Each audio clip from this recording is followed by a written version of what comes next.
আসসালামু আলাইকুম ওরহমতুল্লাহ বারাকাতুহু।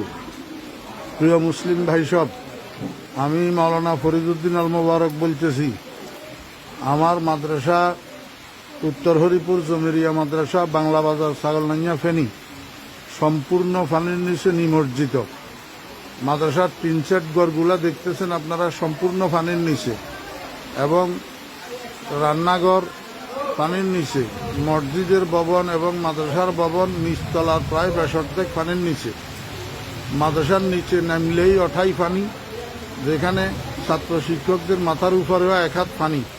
এমতো অবস্থায় আমাদের খাওয়া দাওয়া, পায়খানা প্রস্রাব অসুবিধা হইতেছে, খাওয়ার পানির অসুবিধা হইতেছে। আপনারা দেখেন, এই শতাধিক ছাত্র শিক্ষক মাদ্রাসায় পানিবন্দী হইয়া রয়েছে। এই অবস্থায় হৃদয়বান মুসলমান ভাইদের এবং বিভিন্ন